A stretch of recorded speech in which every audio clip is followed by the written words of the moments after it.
Hello नमस्कार मित्रों, मैं प्रियंका द्विवेदी स्वागत करती हूँ आप सभी का। साथियों, हम सभी व्याकरण पढ़ रहे हैं, हिंदी व्याकरण। ठीक है। और ये जो प्रैक्टिस सेट कर रहे हैं, हिंदी व्याकरण की प्रैक्टिस सेट कर रहे हैं, क्योंकि जो व्याकरण का पाठ होता है वो हिंदी साहित्य से संबंधित या किसी भी जितनी भी प्रतियोगी परीक्षाएं हैं प्रायः उसमें हिंदी जरूर पूछी जाती है। कहीं अंक अधिक होते हैं और कहीं इसके अंक कम होते हैं, लेकिन जो है अधिकतर परीक्षाओं में हिंदी व्याकरण से संबंधित प्रश्न अवश्य पूछे जाते हैं। तो जो है उसी को ध्यान में रखते हुए, और वैसे भी बहुत सारी परीक्षाएं लगी हुई हैं, बीपीएससी टीआरई 3.0, 4.0 और ये टीजीटी पीजीटी, अन्य यूपी टीजीटी पीजीटी, अन्य राज्य के भी टीजीटी पीजीटी और बिहार स्टेट में भी इसमें से क्वेश्चन मिल सकते हैं। इसी को ध्यान में रख करके ये श्रृंखला चलाई जा रही है। और इसमें आज ये व्याकरण की पहली क्लास है प्रैक्टिस सेट की। ठीक है।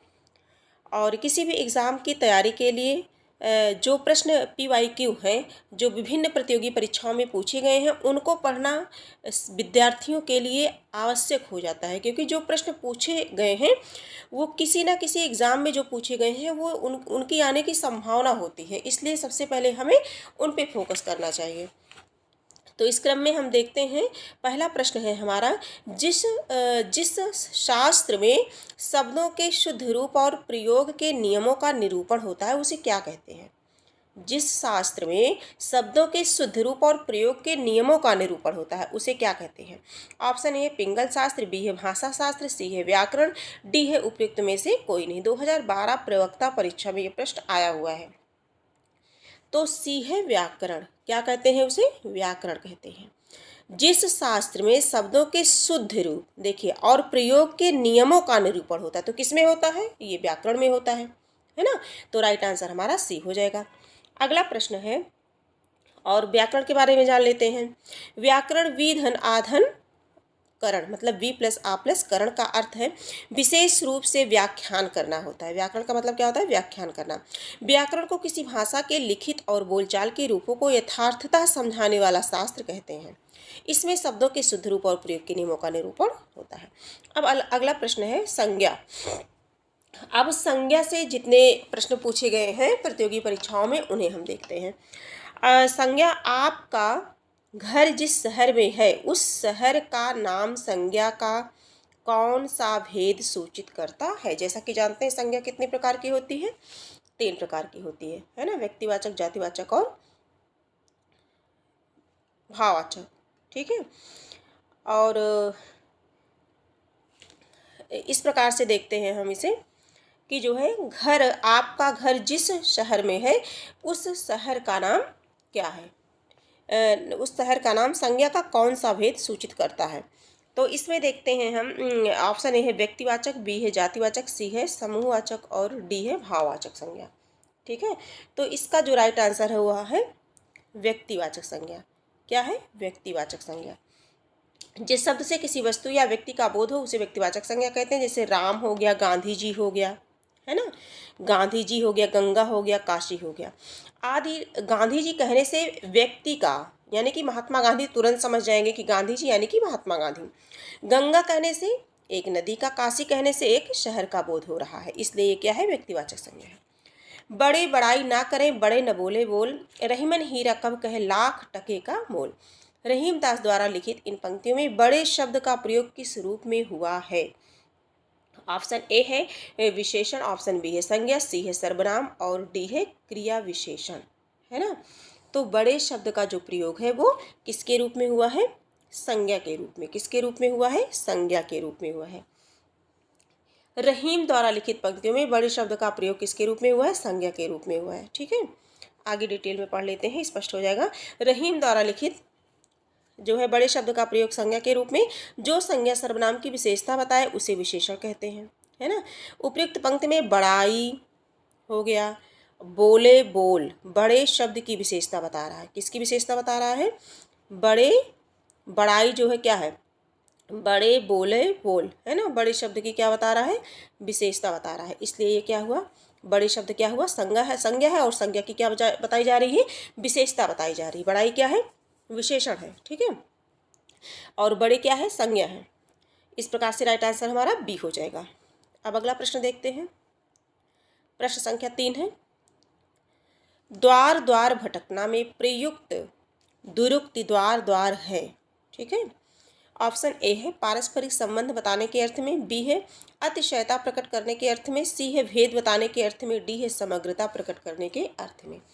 तो इसका जो राइट आंसर हो जाएगा ये हो जाएगा डी, समग्रता प्रकट करने के अर्थ में। द्वार द्वार संज्ञा शब्द क्या है, दुरुक्ति है। दुरुक्ति का अर्थ होता है दोहराना, दोहराना, ठीक है। एक उक्ति को दो बार कहना ही क्या है, दुरुक्ति है। किसी एक उच्चारण को दो बार उच्चारित कर देना। इसकी रचना सार्थक शब्दों की आवृत्ति से होती है। किसकी, सार्थक शब्द की आवृत्ति से होती है। जैसे द्वार द्वार, दुरुक्ति का प्रयोग समग्रता प्रकट करने के अर्थ में हुआ है। अब अन्य कुछ तथ्य देख लेते हैं।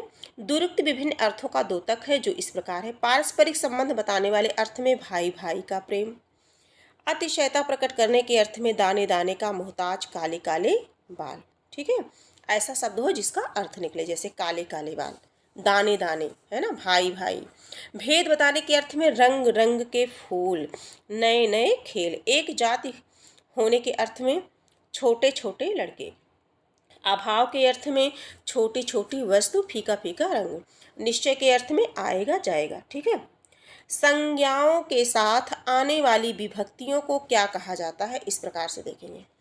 ऑप्शन ए संश्लिष्ट, बी है विश्लिष्ट, सी है श्लिष्ट, डी है उपयुक्त में से कोई नहीं। तो संज्ञाओं के साथ जो विभक्तियां आती हैं उन्हें विश्लिष्ट कहा जाता है। क्या कहा जाता है, विश्लिष्ट। राइट आंसर हमारा बी हो जाएगा। इसे स्पष्ट करते हैं। हिंदी व्याकरण में विभक्तियों के प्रयोग की निश्चित की जो विधि है वो निश्चित है। हिंदी में दो तरह की विभक्तियां हैं, एक विश्लिष्ट, दूसरा संश्लिष्ट। संज्ञाओं के साथ आने वाली विभक्तियां विश्लिष्ट कहलाती हैं, जो संज्ञा के साथ आती हैं अर्थात अलग रहती हैं। जैसे राम ने सर्वनाम के साथ विभक्तियां संश्लिष्ट या मिली होती हैं, जैसे उसका तुमको, है ना। सर्वनाम के साथ क्या होता है, संश्लिष्ट होती हैं, और संज्ञा के साथ क्या होता है, विश्लिष्ट, ठीक है। आगे देखेंगे, प्रश्न संख्या 5 है, हमारे देश में जयचंदों की कमी नहीं है में जयचंदों संज्ञा के किस भेद के अंतर्गत आता है। संज्ञा, हमारे देश में जयचंदों की कमी नहीं है। ऑप्शन ए है व्यक्तिवाचक, बी है समूहवाचक, सी है जातिवाचक, डी है भाववाचक। प्रश्न संख्या 5 है, इसमें क्या है, जातिवाचक, है ना। जयचंदों की कमी नहीं है, ये क्या है, जातिवाचक संज्ञा है, ठीक है। अगला देखते हैं। कुछ व्यक्तियों में कुछ विचित्र गुण होते हैं, कुछ व्यक्तियों में कुछ विचित्र गुण होते हैं, वे दुर्लभ गुणों के कारण उनके प्रतिनिधि बन जाते हैं, है ना। उन व्यक्तियों का नाम लेते ही उनका गुण दिमाग में आ जाता है, ठीक है। ऐसी स्थिति में इनका जातिवाचक रूप में प्रयोग होता है। जैसे भीष्म पितामह शब्द सुनते ही दृढ़ प्रतिज्ञा, और जयचंद क्या थे, मिल गए थे, है ना। तो वाले व्यक्ति का चित्र सामने आता है, ठीक है। भीष्म पितामह तो दृढ़ प्रतिज्ञा क्या सामने आ जाएगा, क्योंकि दृढ़ प्रतिज्ञ थे। कुछ उदाहरण द्वारा इसे और समझते हैं। जैसे हमारे देश में जयचंदों की कमी नहीं है ना। धूर्त जो है दुष्ट लोगों की कमी नहीं है। विभीषणों से बचो, मतलब जैसे विभीषण जान ही रहे हैं आप, है ना, कि जो अपने भाई का साथ ना देकर के विपक्षी का साथ दिए थे।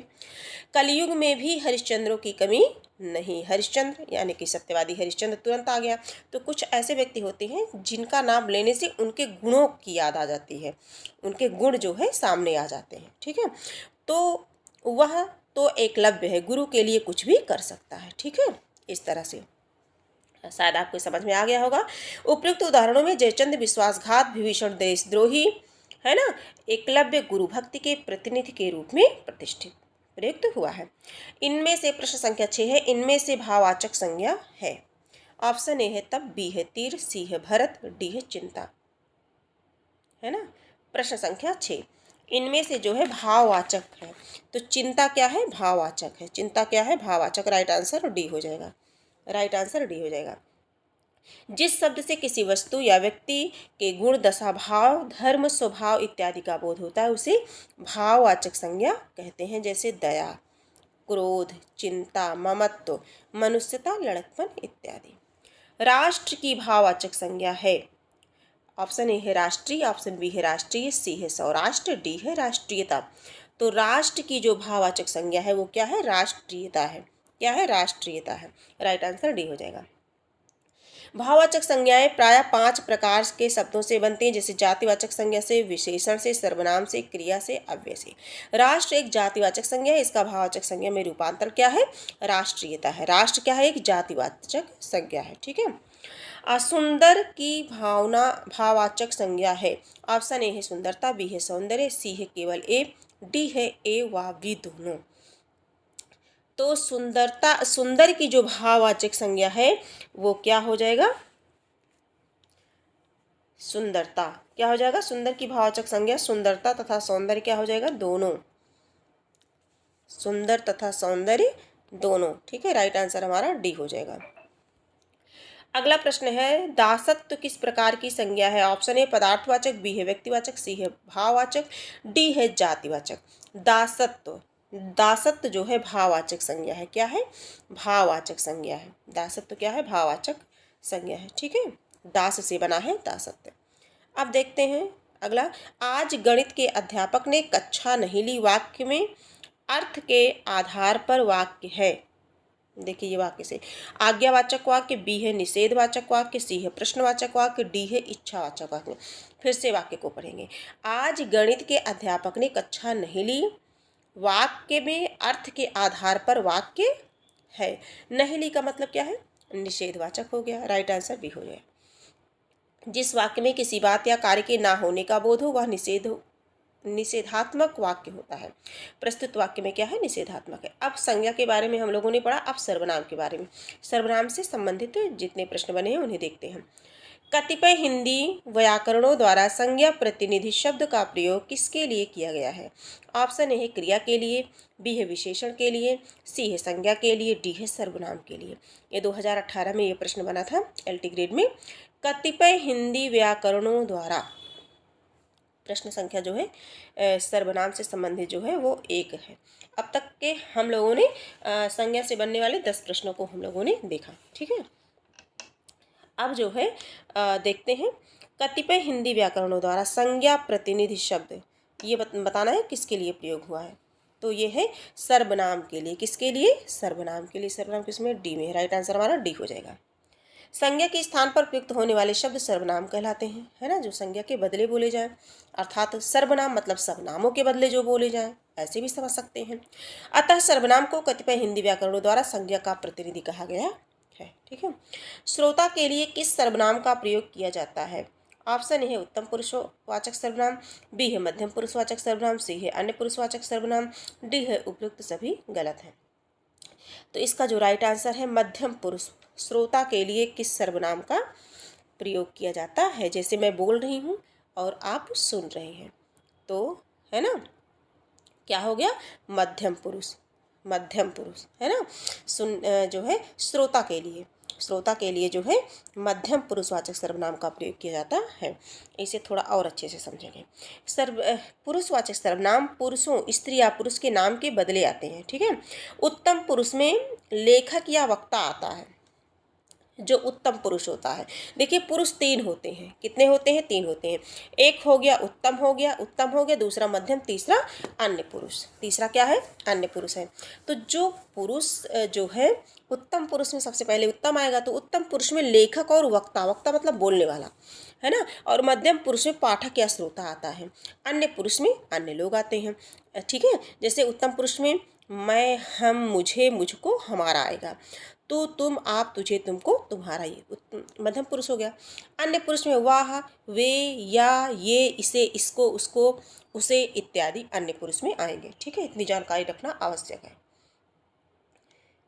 प्रश्न संख्या 3 है, कोई और कुछ का प्रयोग इनमें से किस सर्वनाम में किया जाता है? कोई और कुछ का प्रयोग। ऑप्शन ए है संबंधवाचक सर्वनाम, बी है निश्चयवाचक सर्वनाम, सी है अनिश्चयवाचक सर्वनाम, डी है निजवाचक सर्वनाम। डी क्या है? निजवाचक सर्वनाम है। तो इनमें से पूछा है कि कोई और कुछ का प्रयोग इनमें से किस सर्वनाम में किया जाता है। तो प्रश्न संख्या जो 3 है इसका 3 का जो राइट आंसर है वो है हमारा सी, अनिश्चयवाचक। निश्चित नहीं है, कोई है, मतलब कौन है ये निश्चित नहीं है, कुछ है, कितना है, कुछ है ना, तो ये निश्चित नहीं है, तो ये अनिश्चयवाचक सर्वनाम में आएगा। अगला देखते हैं, प्रश्न संख्या कौन सी है। 3 प्रश्न को हम लोगों ने देखा सर्वनाम से बनने वाले। अब देखते हैं कुछ व्यक्तियों में कुछ नहीं, ये तो हो चुका है। हाँ, अब देखते हैं उठना क्रिया, उठाना क्रिया का आकर्मक रूप है। उठाना क्रिया का जो है प्रश्न संख्या हम सभी जो है देखेंगे 4 है ना, सर्वनाम से बनने वाले 4 नंबर के प्रश्नों को हम सभी देखेंगे। ये सर्वनाम का 1 हो गया, 2 हो गया, ठीक है, 3 हो गया,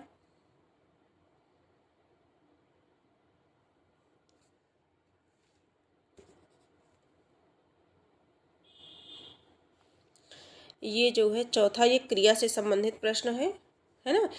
उठाना क्रिया का आकर्मक रूप है। उठाना क्रिया का जो है आकर्मक रूप है, क्रिया से बनने वाले प्रश्न है ये चौथा। उठाना जो है क्रिया का आकर्मक रूप है। प्रश्न ऑप्शन ए है उठवाया, बी है उठाएगा, सी है उठाया, डी है उठना, है ना। आकर्मक क्रिया और सकर्मक क्रिया से प्रश्न बना है ये। तो उठाना क्रिया का कौन सा रूप है, उठना। उठना से क्या बना है, उठाना, उठना से उठाना, ठीक है। उठना क्रिया का आकर्मक रूप, उठाना क्रिया का आकर्मक रूप जो है उठना होगा। दौड़ना, सोना, रोना, रोना, लजाना इत्यादि क्या है, आकर्मक क्रियाएं हैं, ध्यान देंगे। दौड़ना, सोना, रोना, लजाना इत्यादि क्या है, आकर्मक क्रियाएं हैं। निम्नलिखित में से एक आकर्मक क्रिया है। ऑप्शन ए है काटना, बी है बोना, सी है धोना, डी है रोना। तो निम्नलिखित में से आकर्मक क्रिया बताना है हम सभी को। तो रोना क्या है, आकर्मक क्रिया है। रोना क्या है, आकर्मक क्रिया है। क्या काटा जा रहा है, पेड़। क्या धोया जा रहा है, कपड़ा। क्या बोया जा रहा है, बीज। रोया जा रहा है, रोना, क्या रो रहा है ना। जिससे क्या से प्रश्न बन जाते हैं वो सभी क्या है, सकर्मक है। लेकिन रोना क्या है, रोना, दौड़ना, सोना, लजाना, ये सभी क्या है, अकर्मक है। प्रश्न संख्या 6 है, निम्नलिखित वाक्यों में से एक सकर्मक क्रिया का प्रयोग हुआ है। ऑप्शन ए है मैं चला, बी है वह नहाता है, सी है लड़का सो रहा है, डी है लड़की सिल रही है। इसमें सकर्मक क्रिया का प्रयोग किस वाक्य में हुआ है, ठीक है। तो इसमें सभी जान रहे हैं कि लड़की सिल रही है। क्या सिल रही है, कपड़ा सिल रही है, लड़की सिल रही है। राइट आंसर डी हो जाएगा। ये क्या है, सकर्मक है जिसमें कार्य हो रहा है, ठीक है। अगला देखते हैं, सकर्मक क्रिया का उदाहरण है। ऑप्शन ए है दौड़ना, बी है हंसना, सी है पढ़ना, डी है आना, है ना। सकर्मक क्रिया का उदाहरण बताना है। तो पढ़ना, क्या पढ़ रहा है, पुस्तक पढ़ रहा है, ठीक है। पढ़ना क्या है, सकर्मक क्रिया है। दौड़ना, हंसना, आना, रोना, लजाना, ये सभी क्या है, अकर्मक क्रियाएं हैं। पढ़ना सकर्मक क्रिया का उदाहरण है। जिस क्रिया के व्यापार का संचालन तो करता है परंतु फल दूसरे पर पड़ता है, वह सकर्मक क्रिया होती है। प्रश्न संख्या 8 है, निम्न में से कौन सी प्रेरणार्थक क्रिया नहीं है। प्रेरणार्थक क्रिया नहीं है। ऑप्शन ए है लिटाना, बी है सीखना, सी है बुलाना, डी है जगाना। इसमें प्रेरणार्थक क्रिया कौन सी नहीं है पूछा गया है। तो प्रश्न संख्या 8 है। 8 का बी है, क्या है, सीखना नहीं है। क्या है, सीखना नहीं है प्रेरणार्थक क्रिया। देखो, लिटा दो, बुला दो, जगा दो, ये क्या है, प्रेरणार्थक क्रिया है ना। कोई किसी से को प्रेरित कर रहा है कि ऐसा कर दो। लेकिन सीखना जो है स्वयं से सीखा जाता है, ठीक है। जहाँ कर्ता कार्य को स्वयं ना करके किसी दूसरे को करने की प्रेरणा देता है अथवा करवाता है, उसे प्रेरणार्थक क्रिया कहते हैं। इस क्रिया के 2 भेद हैं, प्रथम प्रेरणार्थक क्रिया, द्वितीय प्रेरणार्थक क्रिया। लिटाना, बुलाना, जगाना प्रेरणार्थक क्रिया, जबकि सीखना मूल क्रिया है। इसका प्रथम प्रेरणार्थक क्रिया सिखाना तथा द्वितीय प्रेरणार्थक क्रिया सिखवाना है। अगला देखते हैं, प्रश्न संख्या 8 हो गया है। प्रश्न संख्या 9 देखेंगे, है ना। 8 तक ही है। अब ये 9 से विशेषण और विशेष से हो जाएगा, ठीक है। राम की गाय बहुत काली है, वाक्य में काली शब्द है। ऑप्शन ए है सर्वनाम, बी है क्रिया, सी है विशेषण और डी है प्रविशेषण। तो काली है, नीली है, पीली है ना, ये क्या है, विशेषण है। क्या है, विशेषण है, क्योंकि विशेषता बताई जा रही है ना। जिन शब्दों से संज्ञा के गुण, दशा, स्वभाव लक्षित हों उसे गुणवाचक विशेषण कहते हैं। राम की गाय बहुत काली है, वाक्य में काली विशेषण है। बहुत क्या है? प्रविशेषण है। बहुत प्रविशेषण है। प्रविशेषण विशेषण की विशेषता बताता है ना, और यह विशेषण के पहले आता है। प्रश्न संख्या 2 है, सही युग्म पहचानिए। काले टोपी, सुनहरी पत्ता, सी दुबला पतला लड़का, डी उड़ता हुआ चिड़िया। इसमें सही युग्म जो है उन्हें हमें पहचानना है, चिन्हित करना। दुबला पतला लड़का, ये वाक्य बैठ रहा है ना। काली टोपी होगा, है ना। सुनहरी पत्ता नहीं, सुनहरे पत्ते, सुनहरा पत्ता, सुनहरा पत्ता। उड़ता हुआ चिड़िया नहीं, उड़ती हुई चिड़िया। ठीक है, इस प्रकार से दुबला पत्ता गुणवाचक है, यह दशा का बोध कराता है। दुबला पतला लड़का युग्ममेलित है। विकल्प बी में टोपी काली विशेषण तथा पत्ते के साथ सुनहरा विशेषण का प्रयोग उचित होगा। ठीक है, सुनहरी नहीं बल्कि क्या होगा? सुनहरा, सुनहरा होगा। और डी में क्रिया का हाँ लिंग के अनुसार नहीं किया गया है। ठीक है, प्रश्न संख्या 3 है, निम्नलिखित शब्दों में से विशेषण है। ऑप्शन ए है प्रपंच, बी है सरपंच, सी है पहुँच, डी है पांचवा। सी प्रश्न संख्या 3 है ना। तो ये क्या है? पांचवा। क्या है विशेषण? इसमें क्या है? पांचवा है। क्या है? पांचवा। ठीक है, और ये विशेषण है। राइट आंसर हमारा डी हो जाएगा। प्रश्न संख्या 4 है, निम्नलिखित में से कौन समुदायवाचक विशेषण है?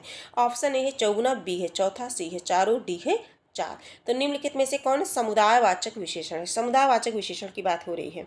तो चौगुना, चौथा, चारों, चार। समुदाय जिसमें है, किसमें है? चारों में है। किसमें है? चारों में। राइट आंसर हमारा क्या हो जाएगा? सी हो जाएगा। राइट आंसर हमारा सी हो जाएगा। ठीक है, चारों में समुदायवाचक विशेषण है, इसे समूहवाचक विशेषण भी कहते हैं। यह निश्चित संख्यावाचक विशेषण के प्रकार में आता है। इसके भेद इस प्रकार हैं। जैसे गणनावाचक विशेषण में 1 2 3 गणना की जाती है। क्रमवाचक में जैसे क्रम से होता, पहले पहला आता है, फिर दूसरा, फिर तीसरा, फिर चौथा, इस तरह से क्रमवाचक है, आप समझ जाएंगे। आवृत्तिवाचक में जैसे 2 गुना, 3 गुना, 4 गुना, 5 गुना, 10 गुना, 6 गुना, 8 गुना, है ना, इस तरह से आवृत्ति होगा। समुदायवाचक में दोनों, तीनों, चारों। समुदायवाचक में प्रत्येक, बोधक में प्रत्येक, हर एक, इस तरह से हो जाएगा। ठीक है, शायद आप समझ गए होंगे।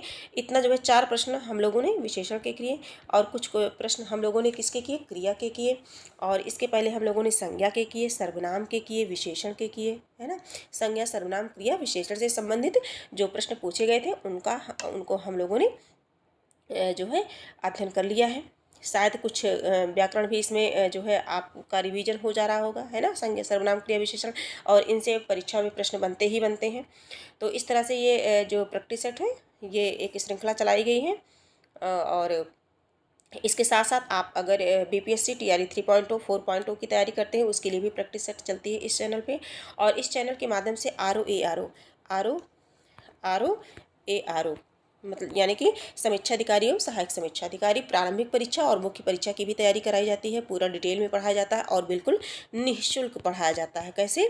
निःशुल्क पढ़ाया जाता है, किसी भी प्रकार का शुल्क नहीं लिया जाता है। और हाँ, सामान्य हिंदी, केवल एक पहला सामान्य हिंदी, है ना, जो 60 प्रश्न जिनसे बनते हैं, 6 टॉपिक से 60 प्रश्न बनते हैं, उनको बहुत अच्छे से मूल पुस्तकों के माध्यम से और प्रैक्टिस सेट के माध्यम से आप सभी को जो है इस पे क्लासेस जो है चलाई जाती हैं। और हम सभी अध्ययन अध्यापन करते हैं बड़ी सरलतापूर्वक, बहुत सारी नई चीज़ों को सीखते हैं। और इस प्रकार से आज की क्लास यहीं तक, फिर अगली क्लास में मिलेंगे। और ये क्लास अगर आपको उपयोगी लगी हो तो आप इस क्लास को लाइक, सब्सक्राइब, शेयर करना ना भूलें, और कमेंट में अपना सुझाव अवश्य दें। फिर मिलते हैं एक नई क्लास के साथ, तब तक के लिए